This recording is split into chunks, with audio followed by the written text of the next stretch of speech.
Welcome back to the God of War, the complete story. It's time to close out this epic Greek tale and tell how things went downhill once Kratos became the God of War. How do you feel about these sequels? As much as I enjoyed the action in them, I felt as though the stories were just cashing in, but I'll let you decide. When we last left off, Kratos got his revenge against Ares by killing him and taking the title of God of War. He now sits on the throne of the God of War up in Olympus. We now need to go back to the origins of Kratos, all the way back in episode 1.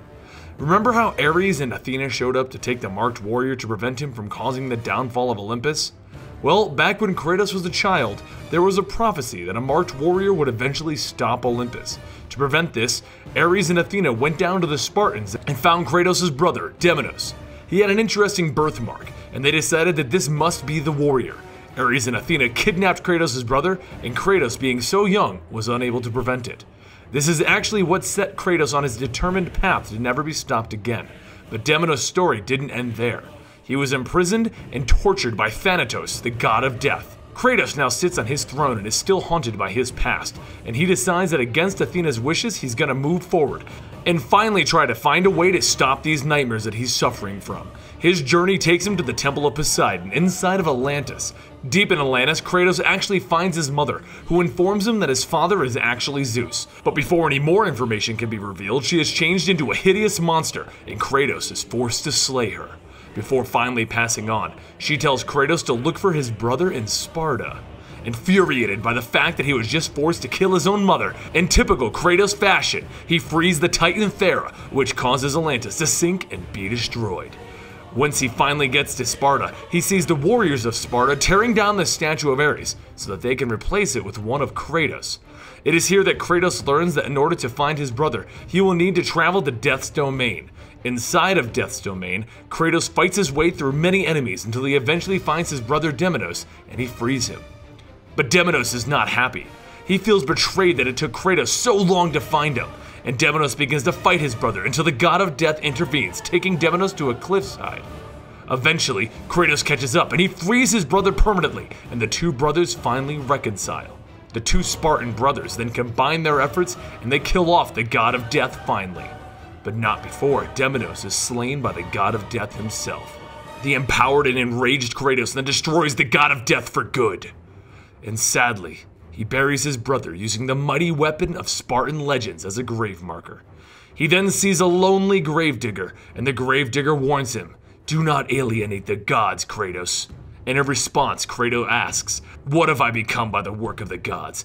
Only to have the gravedigger respond, "You have become death, destroyer of worlds." It is generally believed that by defeating death, Kratos has become death, as there cannot be no death in the world. And that might be true as you see where this story is going. Athena then arrives and begs for Kratos to forgive her for not revealing the truth sooner. Kratos ignores her, stating that the gods will pay for this. And as Kratos rides off, Athena exclaims, "Forgive me, brother!" Kratos then takes his throne back in Olympus and plans his vengeance against the gods for everything.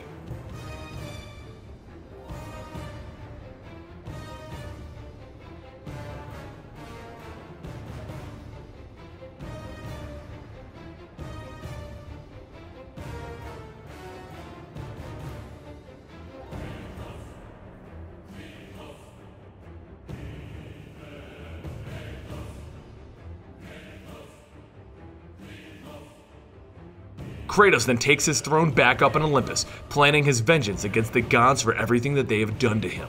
Kratos turns out to become more and more ruthless as the god of war, and he begins by taking his Spartan army and leading them into victory and conquering all of Greece. Athena pleads with him to stop, stating that there isn't much she can do for him soon, but Kratos simply says he owes her nothing, and he travels to Rhodes to assist his army once again. But the battle becomes a bit overwhelming for the god of war, and Zeus eventually arrives offering the Blade of Olympus to Kratos, the very weapon that Zeus used in the battle against the Titans. He states that if Kratos infuses it with his own godhood, that he can use it to defeat the army of Rhodes. But since he is now mortal, he finds himself mortally wounded near the end of the great battle. He discovers that it was in fact Zeus that overpowered the Rhodes army, so that Kratos would have to step in himself. Zeus reveals that he feared that one day Kratos would come to kill him, and he needed to prevent this. So while Kratos is mortal, Zeus finishes him off, killing Kratos for good, and he sends Kratos down to Hades. But this isn't where the story of Kratos ends. On his plummet to Hades, he is saved by Gaia, the mother of Titans. When the Titans lost to the Olympians so long ago, they were punished and humiliated. Gaia wants Kratos to help her get revenge against the gods. She explains that in order for Kratos to free himself from this death, he will need to travel to the Sisters of Fate and take control of his loom of fate to rewrite his own death. This begins a mighty journey for Kratos as he travels all over, killing anyone in his path as he tries to reach the loom of fate. He gains many titans on his side, and he slaughters many of the gods on his journey. But after many adventures, he eventually finds himself at the Temple of the Fates, where he expresses his desire to change his own fate. First, he stops the first sister, and then he travels through time to stop the second sister. But once they're both defeated, he makes his way to the final sister, and he slaughters her after pinning her hands to the ground. This, at last, gives him complete control over his own fate, his own loom of fate. He then travels back to the very moment where Zeus killed him. But this time, it's how Kratos wants it to be, and he deflects Zeus's attempt to kill him and begins to drive the sword through Zeus's body instead of dying himself.